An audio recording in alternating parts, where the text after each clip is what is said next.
Well, obviously, growing up, he was always into bikes. Always plasters on his knees and that. Every day after school, I'd come back, straight into my mountain bike gear, and then, yeah, just over the road into the woods. Every single section in this bit of wood now, we've tried to build a jump or there's some sort of track, so yeah, we were busy. Me and his mother used to watch him coming down and over the jumps, frightened to death. So I'm the youngest of three. My brothers used to both ride, and whenever they'd go, I'd go, and they'd always use me as their little test pilot to hit all the jumps they've built in the woods. Some pretty sketchy, questionable features as well. So yeah, I'd always be the first person to send those. This was probably built 15 years ago, so it's not weathered that well, to be honest. I feel like they were about this side, but over the years they've definitely shrunk. At the time they felt absolutely massive. I guess that's like the progression, me getting older as well.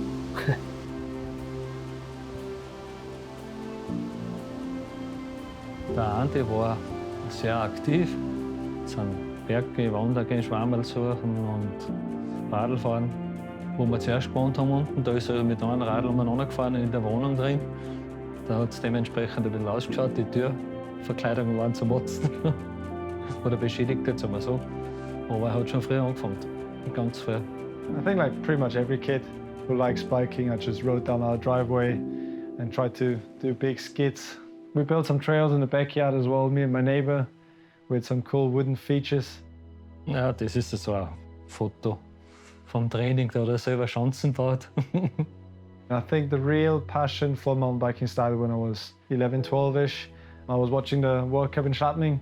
I was just blown away by the sport, but I didn't really start riding straight away because I was more focused onto slopestyle skiing. I won the finals, put me on the overall podium. That was my last competition actually. I won the last competition, so yeah, you need to end it on a high. I could walk out of the school, walk up 50 meters to a ski slope and then go skiing for 2 hours after school. That was like daily business. It was so good, yeah. Still makes me smile when I think about it. I used to play a lot of other sports as I was growing up, so football, rugby, cricket, and obviously I rode mountain bikes as well. So at the weekends, my mum and dad were pretty busy either watching me play rugby, or we'd go down to the Forest of Dean. There's like a cycle centre just down the road to pedal a bike away. So yeah, it was like, right Charlie, you need to sort of like choose one sport now. We can't do 5 sports. So yeah, mountain biking was the one I loved the most, and they did the mini downhill series at the Forest of Dean. So that was my introduction to racing. Welcome to sunny Schladming. Yes. Cold and rain. So good. No problem with Endura, of course. Ja, bei den Rennen haben wir mal zuerst ein bisschen zugehört. In Schladming haben wir mal zugeschaut. Das war beunruhigend. Da hat man ziemlich viel Angst. Das ist halt einfach. Zuerst ist das einmal nur gefährlich.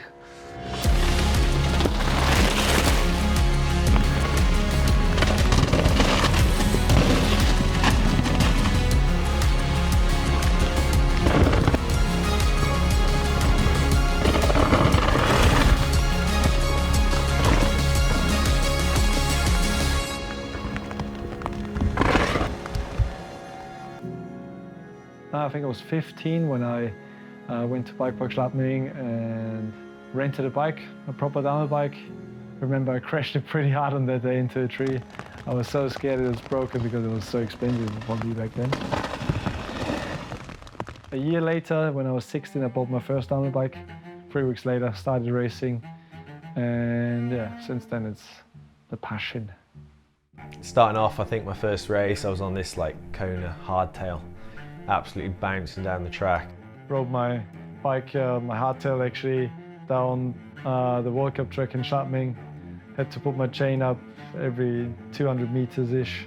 And yeah, I think I actually ended up racing in some tracksuit bottoms, and yeah, some old like helmet, no goggles, so yeah, a bit of a goon really.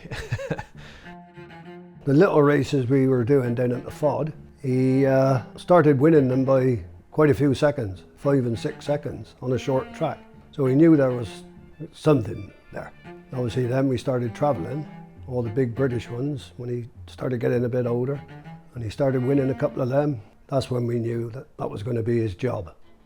Yeah, definitely. My last year in junior, I was travelling to the World Cups with my dad. I used to take him with my works van, Hatton building contractor on the side. Turn up to the pits, you obviously got these massive articulated lorries, big setups. We'd literally be in this Hatton builders contractors van. I was so embarrassed at the time. I mean, our toolkit consisted of a chisel and a hammer, I think. So yeah, we used to have some funny nights trying to put tyres on and things like that. But like looking back now, it's super cool like that happened really. Hätte man nicht gedacht, dass gleich so professionell wird, dass das so geht. Zuerst ist beim Skifahren mehr gewesen und dann hat angeschaltet aufs Radlfahren und dann ist richtig losgegangen. Found some good speed quite early, but I was just crashing a lot. So I think the speed was there pretty quick, but then it was a lot of years where I was injured a lot, and I tried to go to every race possible, which is drivable and accessible money-wise. I always did camping, stayed in the car or brought a little tent with me. I was a car mechanic from 2011 to 2017, just 5 minutes from Schladming down the road, on Volkswagen and Audi. Still my favorite cars, I think. It was just very tough to do both racing and car mechanic, like a full-time job. I left my job on Thursday most of the time, drove straight to a race, raced on the weekend, drive home till, I don't know, sometimes 3 o'clock in the morning on Monday morning, and then need to go back to work at 7 o'clock in the morning, so I had like 3 hours of sleep or something. This was pretty tough, and I was like, okay, if it doesn't work out next year, I'm gonna call it and just ride for fun. 2018, when I got my first top 20 in the World Cup, that was a big achievement for me, and I think a big moment of realization. When I first got the email from Brownie, we had G on the team, Rachel on the team. Obviously they're like absolute legends of the sport. They've done a really good job with him, had good support. That's exactly what he needed, you know, to get into a bigger team, and especially with G, Atherton and Rachel. First time ever walking into the truck and the setup, I was like starstruck, to be honest. It's still, when I think about that day, I still can't believe it. The day when they called me, yeah, I'm in, I literally started crying.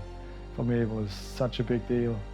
Being a privateer for so long and trying hardest, getting injured all the time, and then joining a big team like that is, yeah, still insane. It still feels insane now. Andi hat vorher ein paar Teams gehabt, da, wo gefahren ist. Und dann ist da zu dem Atherton Team gekommen. Und da ist dann steil bergauf gegangen. Es hat einfach alles passt. Die Freundschaft wie eine Familie im Betrieb, richtig wohl gefühlt.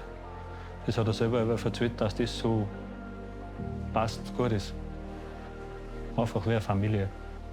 First time I joined the team, I was like, okay, this could get really serious now. Like, I maybe need to be like, you know, so straightforward. Like, there's no fun just racing. And then I joined the team, and they are like next level fun. Like the funniest guys that I've ever met in my life. And walking into the pit, that was the first time I ever walked into a big, like, World Cup pit, and seeing the truck, and that's your locker, Howard, your mechanic, welcome to the team, like, this is your space. I was like, oh my God. I remember the evening I sat down on the dinner table, and my brain was not working anymore. I was like in trance. I was just like overwhelmed. I think it's actually quite easy to say, I think our team vibe is the best. There's not many teams out there where you walk past the pit and you're like, oh my God, I want to be in there. But when you walk past our pit, you know, it's unreal. Andy, he's one of the best chaps you could have ever met, really. They really get on well as a team. They help each other. They ride down the hills and give each other advice on which lines to take. And it's just a really all-round good lad. Der Charlie Hatton ist ein spezieller Freund von Andi, Teamkollege. Der hat bei uns schon öfter gelaufen da. Die sind wirklich ganz gute Freunde. Das ist mein Gefühl. Und er ist ein sehr lieber Kerl. Mit dem mögen wir eigentlich alle gut leiden. Das passt. I think Charlie as a personality, he's ginger, they don't have a soul, do they? Guess we're cutting this on. Pretty fruity Austrian, I'd describe him as. But nah, he's a legend. Yeah, Charlie, he's super important to me. He's always thinking about others, which is cool. We help each other on track a lot. I think, especially if you take Worlds last year, he helped me a lot there. I think I would have not been on the podium without him. I think we've had both like quite similar progression rates really. Like we always look back at results and we're always quite close. Riding wise, we both like the same tracks. Like we both love Val di Sole or Léger or Ludenville now. I think that's like the kind of tricks we both do really well. But riding style, we're pretty different. He's like a lot up on the front, like elbows out, and I'm the opposite. I'm quite far back and yeah, just swinging off the back. 2021, first year with the Athertons, snowshoe. I was on a podium ride till the last split and I knew it. Then I just cooked every turn. There was like 5 corners left and I cooked every corner and got 11th. But that was also like a big win for me because I knew, okay, I can run up on the very front. My first podium in Leogang. I had a disaster of weeks before, broke my elbow, had a huge crash in practice. Put a little brake pad there as well because we had brake issues on the start gate and I nearly missed my race run. And I think I realized there, okay, I just need to have fun now and just gonna ride. That's what I did, got my first podium.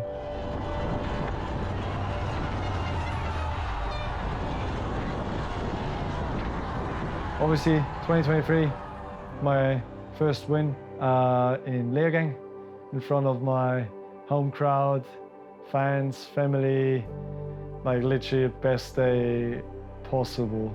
Like good weather, fair race, still unbelievable it happened at home. And I didn't expect it as well.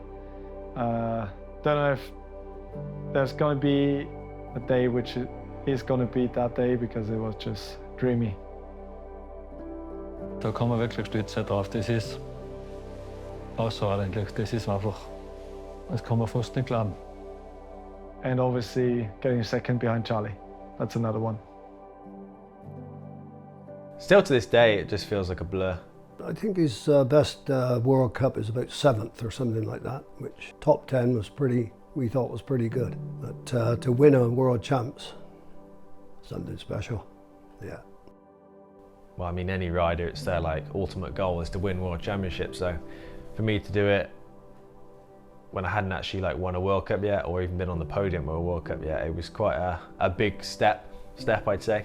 Well, when he crossed the line, there was still 12 riders to come. And that was even worse because all the big boys, all the big names were coming down and all failing by a few seconds. And obviously Art started racing a bit more.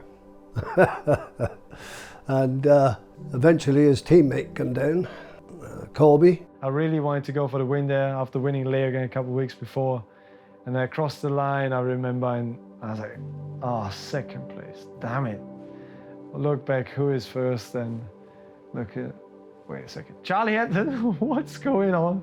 And that is one of the best things I've ever seen from 2 bike riders, was Andi looked up and saw Charlie was on the winner's podium, and he went across and really congratulated him. He was so happy for Charlie to win. And then obviously the celebration started after that. Yeah, quite a good day, quite a good day. I was absolutely in shock, to be honest. It was such a weird feeling, still can't describe it to this day. It was like, yeah, everything was going on around me and yeah, I was just sort of like, don't know, in my own head, like they say that flow state. I think that was probably the only time I've truly like fully been in it and like fully can't remember what happened in that run. It's pretty weird, to be honest. Seeing athlete bikes 1-2, such a small company compared to the other big ones, yeah, that was pretty cool to see. Til downhill og triathlon fast niemand kennt bei uns und jetzt ist sehr populär geworden. Die ganze Gemeinde, Bürgermeister, alle fahren mit beim Rennen. Da ist jeder live dabei. I remember when I joined the team the first 2 years, I really struggled to not help the boys. I was like, oh, can I do something? Can I do this? And they're like, no, you're the rider, you don't do this. It's insane. If I think back as a privateer, I literally did everything on my own. Just parked my van somewhere, worked on my bike, and yeah, cooked my own food, literally everything. And yeah, now I just focus on riding. He's very serious with his racing. There's no messing about. He goes to the gym more or less every day, and he's a big trainer. There was no asking, he was already there. I think hard work is pretty essential. I mean, in any sport, I just sort of always had that focus that I wanted to just keep racing and racing around the world. That was my dream, really. I think growing up, that was literally all I wanted to do. That was my main focus, and it was like that natural progression. You think from like 12 years old racing regionals to now racing like the highest level World Cups. And it's, yeah, we sort of like have gone with the team as well, which has been really nice. I mean, there's definitely some sacrifices you had to make along the way, but yeah, it's all been worth it for sure.